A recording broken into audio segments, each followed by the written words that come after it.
मैं अपने black unlimited card को निकालता हूँ और उस सेल्समैन को कहता हूँ जल्दी स्वाइप करो, मुझे घर दे दो। मैं गेट को खोलता हूँ तो देखता हूँ एक लड़का जो मेरे गेट के बाहर खड़ा था, उसका नाम था सूजा। वो सूजा मेरी तरफ देख रहा है। मैं पूछता हूँ भाई क्या हुआ है, तुम यहाँ कैसे आए हो? वो मुझे रुपया देता है, भाई रेंट पे दे दो ना 1-2 कमरे, मेरे पास रुपये नहीं है ज़्यादा। मैं कहता हूँ ठीक है आ जाओ। उसकी एक गर्लफ्रेंड थी जो मुझसे बहुत ज़्यादा चिढ़ती थी। वो बंदा मुझसे कहा भाई ये मेरी गर्लफ्रेंड है, थोड़े दिनों के लिए भी यहीं रहेगी मेरे साथ। मैं उसकी इस बात को मान लेता हूँ, पर वो मेरे ही घर में पिकनिक मनाने लग जाती, डीजे बजाती, डांस करने लग जाती। इस सबसे मैं बहुत ज़्यादा परेशान था। कभी कभी तो मैं फ्रीज भी खाली कर देती। वो मेरे जो पौधे लगाए हुए थे वो सबको उठा लेती और उनसे फ़ोटो खींच खींच के अपने सोशल मीडिया भेजती। और जब मैं उसको दिखता तो वैसे देखती जैसे वो मुझे खाने वाली हो। वो मुझे गाली देती, कहती तुम यहाँ पर कैसे आ गए। वो लड़का मुझे खींचता है और गिड़गिड़ाने लग जाता है मेरे सामने, कहता है भाई प्लीज़ भाई कुछ मत करना। तुम्हें पता है मैंने उससे कहा था कि ये घर मेरा है, अगर उसको पता चला ये घर मेरा नहीं है तो मुझे छोड़ के चली जाएगी। मैं उसकी स्रोनी धोने वाली शक्ल को देख के उसके माफ़ कर देता। एक दिन मैं कमरे में जाने लगा जब मेरा लॉक टूटा हुआ दिखा। एक बुस्सट मेरी सीधी मेरे ऊपर आने वाली थी और वो सीधे मेरे चेहरे पे आकर लगती है। मैं उसको हटाता हूँ और देखता हूँ तो क्या दिखता है, उसकी गर्लफ्रेंड मेरे सारे कपड़ों को बाहर फेंक रही थी। मैं ये देख के बहुत ज़्यादा गुस्सा हो जाता हूँ। मैं उस पर ताड़ने वाला तभी वो कहती है अच्छा अब ये मास्टर बेडरूम मेरा है, तुम रुपये भी देते नहीं हो, तुम्हें बेडरूम भी सबसे अच्छा चाहिए। उसका बॉयफ्रेंड मुझे खींचता और कहता है भाई प्लीज़ भाई एक बार और चलो भाई, उसे लगता है कि ये घर मेरा है, उसको तुम मास्टर बेडरूम दे दो, मैं उसको बाद में समझा के बाहर निकाल दूँगा। वो मेरी तरफ एक चुनौती वाली मुस्कान देती। मैं कहता हूँ ठीक है कोई बात नहीं। वो कहता है रह लो। मेरा सारा सामान नीचे पड़ा हुआ था, मेरी किताबें सब फटी हुई थी। मैं कॉल करता हूँ, कहता हूँ मेरे घर में कोई लुटेरे घुस गए हैं। तभी पुलिस मेरे गेट के बाहर आ जाती है और फिर वो अंदर आती है। मैं उनको कहता हूँ चलो, वो वहाँ पर बैठे हैं। पुलिस वालों को देख कर वो लड़का जल्दी से भगते हुआ कहता है हेलो कौन हो भाई तुम, यहाँ पर क्या करने आए हो? पुलिस वाला बंदा उससे कहता है कि हमें शिकायत मिली है कि तुम इनके घर में ज़बरदस्ती हो। वो कहता है नहीं नहीं ऐसा कोई बात नहीं है, ये मेरा दोस्त है। हमें कैसे बताई, उन्होंने ही तो फ़ोन करके बताया है। मैं वहाँ पर चिल्लाते बैठे उसका मुंडा देख रहा था। वो बेचारा बहुत ज़्यादा घबरा जाता, मेरे सामने आके गिड़गिड़ाने लग जाए भाई प्लीज़ भाई पुलिस वालों को भेज दो भाई, अब से कुछ भी नहीं होगा ऐसा। मैं उसको देखता हूँ तो मुझे समझ आ जाता है वो पहली बार आया था तो उसका बैग फाटा पड़ा था, उसकी सारी हालत बहुत बेकार थी। तब मैंने उसको अपने घर में जगह दे दी थी। तब मैं कहता हूँ ये लास्ट बार टेम है और मैं पुलिस को भेज देता हूँ। पुलिस की गाड़ी वहाँ से चली जाती है। वो बंदा बहुत ज़्यादा रिलैक्स हो जाता है और मैं वहाँ से उसके सामने अपने बेडरूम की तरफ निकल जाता हूँ। अगले दिन कमरा बिल्कुल साफ़ था, पूरा घर साफ़ पड़ा था। वो बंदा कहता भाई कैसे हो भाई? वो किचन में से भागता हुआ आया और बोला भाई देखो आज तुम्हें बिल्कुल सही लग रहा है ना, कल मैंने उसको समझा दिया। मैं उसकी ज़्यादा बातें सुनता नहीं, मैं सोफे पे जाके बैठता हूँ और टीवी को ऑन करने लग जाता हूँ। वो बंदा वहाँ खड़ा खड़ा कहता है ठीक है भाई आपको अच्छा लगा ठीक है। मैं आवाज़ सुनता और मैं नीचे की तरफ जाके देखता हूँ तो बंदा गेट खोलता है और कई दोस्त उसके भीतर आते हैं। मैं देखता हूँ ये कौन बंदे हैं, ये सबको ये कोई गैंगस्टर जैसे लगते हो। सभी ड्रिंक ड्रंक लेकर आए तो वहाँ पर सोफे बैठ जाते हैं। उसकी गर्लफ्रेंड आती है और कहती है हेलो दोस्तों कैसे हो? मैं देखता हूँ अच्छा इसके दोस्त हैं ये, इसी ने बुलाए। वो बंदा आता है भाई प्लीज़ एक बार और छोड़ दो भाई, रात होने से पहले मैं उन सबको वापस भेज दूंगा ठीक है। सभी ड्रिंक की पेटी खोल लेते हैं और ड्रिंक पीने लग जाते हैं। वहीं वो लड़का मेरे सामने कह रहा था ओके भाई मैं रात तक भेज दूंगा। सभी बैठ के वहाँ नाश्ता कर रहे थे और उन्होंने मेरी टेबल पे पूरा चटनी चुटनी बखेर दी थी। ये देखकर वो बंदा बहुत ज़्यादा घबरा जाता है और मैं देखता हूँ कि मेरी दादी जिसने खुद के हाथों से वो तकिया सीमा था वो बिल्कुल गंदा पड़ा है। मैं उससे कहता हूँ ये क्या कर रहे हो, तुमने तो भेजने का नाम लिया था, उन्होंने सब कुछ गंदा कर दिया। वो तो कहता भाई ये थोड़ी देर में चले जाएंगे। उसकी गर्लफ्रेंड कहती तुम इस निकम्मे से भी बात कर रहे हो। वो बंदा बहुत ज़्यादा घबरा जाता और कहता है चुप रहो तुम। उसका दोस्त कहता है भाई आ जाओ ड्रिंक करते अपन। मैं रात को घर आ रहा था अपनी गाड़ी से। मैं कहता हूँ भाई मैं घर आ रहा हूँ ठीक है, चाबी चुबी वहीं है, तुम भी वहीं हो क्या? वो कहता है नहीं भाई तुम जा सकते हो, तुम्हारे पास चाबी तो होगी। मैं कहता हूँ हाँ। तब मैं देखता हूँ वहाँ पर डांस हो रहा था, अभी भी बंदे नहीं गए थे, वो मेरे घर में डांस कर रहे थे।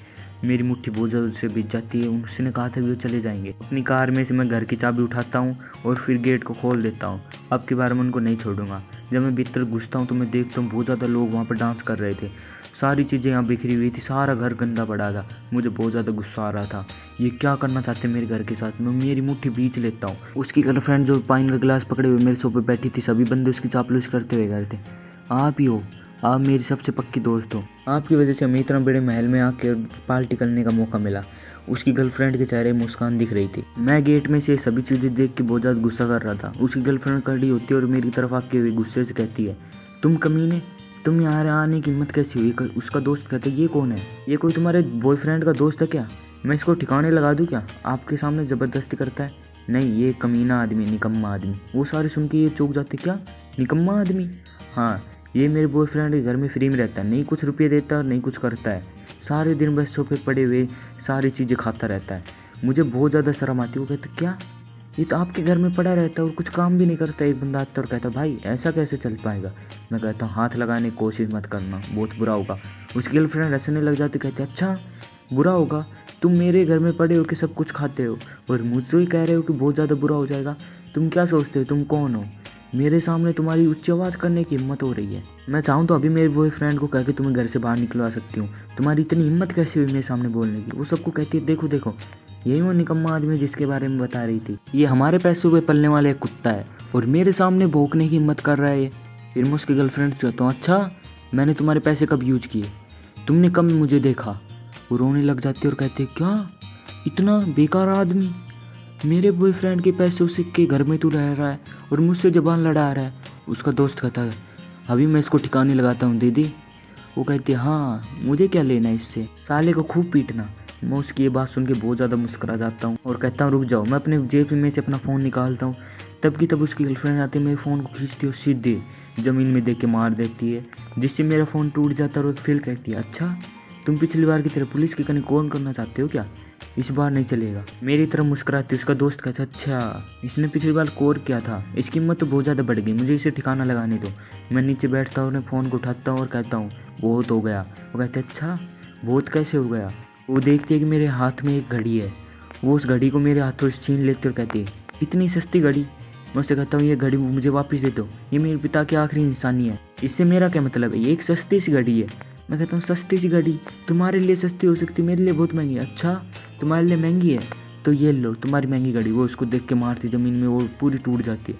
इससे मुझे बहुत ज़्यादा गुस्सा आ जाता है, ये मेरे पिता की आखिरी निशानी थी, अब मेरे पास उनकी कोई निशानी है। उसका एक दोस्त कहता है अच्छा शाबाश, एक सस्ती सी घड़ी के लिए इतना ही ड्रामा। वो कहती है एक सस्ती सी घड़ी तो थी, इतना ड्रामा की। मैं बहुत ज़्यादा गुस्सा हो जाता हूँ, मैं अपना हाथ उठाता हूँ, सीधे उसके गाल पे देके मारता हूँ। अपने गाल को पकड़ती है और कहती है क्या। वो कहती है तुमने मुझे मारा। मैं कहता हूँ तुम्हें मारो क्यों, मैं तुम्हें अभी जेल भी भेजूँ। वो कहती है अच्छा तुमने मुझे मारा भी और तब तुम जुबानों लड़ा रहे हो, तुम्हारी हिम्मत कैसे हुई मुझे मारने की। वो पूरी लाल पीली हो चुकी थी, मुझे गाली पे गाली दे रही थी। उसके सभी दोस्त मेरी तरफ बढ़ते और कहते हैं अच्छा तुमने हमारी प्रिंसेस को देख कितनी तेज़ से मारा है, उसके पूरे गाल सूज गए। मैं उनको सबको देख रहा जो हंसने लग जाते हैं। उसका एक दोस्त हंसते हुए कहता तुम्हारी बहुत ज़्यादा हिम्मत है। पीछे से हमें सिक्योरिटी टीम आ चुकी थी, मैं सेक्रेटरी उन सबको लेके आ रहा था। ये देख के सभी लोग चौंक जाते क्या ये कौन है। वो एक बंदा कहता अच्छा ये अपनी मिस लू के बंदे हैं। सभी कहते हैं मिस लू आपके पास तो बहुत ज़्यादा बंदे हैं। मैं काम रहता हूँ और अपने सोफे पर जाके बैठ जाता हूँ और वो बंदा भीतर आता है मेरा सेक्रेटरी और मेरे सामने झुक के कहता है यंग मास्टर आपको मेरा प्रणाम। ये सुनकर सब लोग चौंक जाते क्या यंग मास्टर। और वो एक लड़की हंसने लग जाती है यंग मास्टर, ये यंग मास्टर तो एक नाकार है जो कुछ भी रुपये नहीं कमाता है, ये सारे दिन पड़े हुए हमारी मिस लू के खाता है और तुम कह रहे हो इसको यंग मास्टर। MC सेक्रेटरी कह रहा है तुम लोगों को बहुत ज़्यादा हो गया, मैं तुम्हें आखिरी वार्निंग दे रहा हूँ, इस घर के छोड़ के चले जाओ। तभी उनमें से एक बंदा हंसता है और कहता है क्या तुम हमें वार्निंग दे रहे हो इस घर के छोड़ के जाने की, तुम्हारी हिम्मत कैसे हुई। वो लड़की उठती और हंसती और कहती है अच्छा तुम हो इसके सेक्रेटरी, तुमको ये एक्टर अच्छे लगते हो, कितने रुपये दिए इसने। मेरा सेक्रेटरी काम रहता है और वो जोर से हंसने लग जाती है तुम मुझे निकालोगे, तुम्हारी इतनी हिम्मत भी है, तुम खुद को क्या सोचते हो, तुम कोई महान आदमी हो, इतने ज़्यादा बंदों को लेके तुम क्या कर लोगे। सेक्रेटरी सभी से कहता है चलो फ़ोटो खींचना स्टार्ट कर दो, देखो इस गल की क्या कबाड़े हालत बना दी, एक एक कोने की फ़ोटो होनी चाहिए। सभी फ़ोटो खींचना स्टार्ट कर देते हैं। वो बंदी और उसके दोस्त पूरे घबरा जाते हैं और वो कहते हैं तुम क्या कर रहे हो, कैमरों को बंद करो, मेरे घर में तुम ये क्या कर रहे हो। उसके सारे दोस्त चीखने लग जाते हैं बंद करो कैमरों को। वो सेक्रेटरी अच्छा तुम्हारा घर, ये हमारे यंग मास्टर घर है। वो कहती है अच्छा, अपने दोस्त से कहती है जल्दी मेरे बॉयफ्रेंड के कहीं कॉल मिलाओ। वो बंदा कहता है ठीक है दीदी अभी मैं फ़ोन मिलाता हूँ। वो फ़ोन मिलाती है और लेती है, कहती है जल्दी आओ मेरे बॉयफ्रेंड, यहाँ पर कोई बंदे घुस आए हैं, वो कह रहे हैं उनका ये घर है और वो मुझे बाहर फेंकने की मिन्नत कर रहे हैं, उन्होंने मुझे झापट भी दिया, वो सब तुम्हारी उस नाकारा दोस्त की वजह से हुआ है। वो कहती है आप रुक जाओ अब मेरा बॉयफ्रेंड आ रहा है। गेट के बाहर की तरफ देखते और कहती है अभी आने वाला है। तभी वो बंदा भागते हुए आता है भीतर की तरफ और वे देख के सब कुछ चौंक जाते ये क्या हो रहा है घर के अंदर।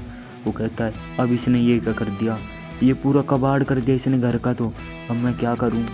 वो लड़की रोते हुए अपने बॉयफ्रेंड के पास जाती और कहती है देखो तुम्हारे इस दोस्त ने क्या किया है, इसने मुझे इन लोगों से पिटवाया, तुम मेरे लिए कुछ करो ना, तुम इससे कहो उसको निकालो। उसके सारे दोस्त कहते हैं हाँ।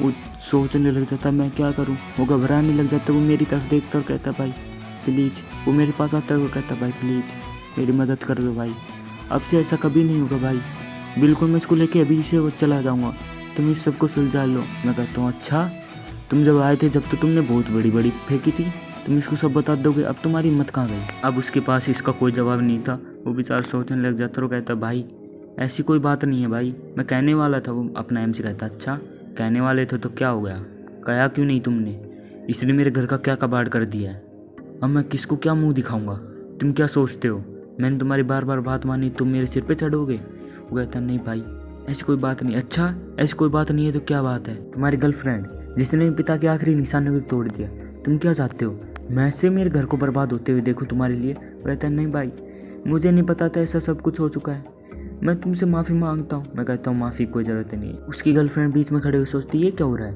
वो बॉयफ्रेंड से कहती तुम ये क्या कर रहे हो, इसके सामने गिड़गिड़ा कर रहे हो, अपना घर है इसको बाहर फेंक दो तुम क्या करना चाहते हो, कुछ तो बोलो, क्या तुम इसके सामने मुझे पिटते हुए देखोगे। उसकी तरफ देखता और कहता है सॉरी, उससे हाथ दूर करते हुए कहता है कि ये मेरा घर नहीं है, ये उसका ही घर है। वो कहती अच्छा पहले तुमने मुझे झूठ क्यों कहा, सच में क्या उसका ही घर है, तुम सब झूठे हो, तुमने मुझे झूठ बोला कि अपना घर है, तुमने ऐसा क्यों किया मेरे साथ, कह देती मुझसे कि अपना घर नहीं है, मैं तुम पे जोर थोड़ी डाल रही थी, तुमने मुझे ख़त्म कर दिया, अब मैं क्या करूँगी, ये सब तुम्हारी गलती है साले, तुम मर जा। वो लड़का कहता है सॉरी मुझे नहीं पता था ऐसा होगा। वो कहती है अच्छा तुम्हें नहीं पता था ऐसा होगा। मैं उनकी बात को बीच में टोकते हुए कहता हूँ ये सारे ड्रामा पुलिस स्टेशन में जाके करता, ठीक है, यहाँ पर तुम्हारी कोई ज़रूरत नहीं है। वो बंदी कहती है सॉरी। मैं उन सब की तरफ देखता और कहता हूँ तुम सब भी तो जेल जाओगे। वो सब ये सुन के चौंक जाते क्या, हाँ तुम भी जेल जाओगे। वो बंदी कहती है भाई प्लीज़ भाई माफ़ कर दो। मैं कहता हूँ अच्छा माफ़, जब तो तुम बड़ी बड़ी फेंक रही थी तुम्हारा घर है। मैं पुलिस वाले कहता हूँ जाओ इन सबको पकड़ लो। पुलिस वाला अपने बंदों कहते जाओ सबको पकड़ लो। पुलिस वाले जाते हैं और उसके दोस्त और उसको सबको पकड़ लेते हैं। उन सभी को पकड़ा जाता है और पुलिस स्टेशन लेके चले जाते हैं। फिर मैं बाहर की धूप लेते हुए कहता हूँ आखिरकार सब कुछ खत्म हो गया, उनकी वजह से पता नहीं मैंने कितने कष्ट झेले, आखिरकार मैं शांति की ज़िंदगी जी सकता हूँ। तो गाइज इस वीडियो में इतना है। अगर आपको वीडियो अच्छी लगे तो लाइक एंड सब्सक्राइब कर देना। अगर आपको ऐसी वीडियो चाहिए तो कमेंट में बता देना। Okay bye tata see you.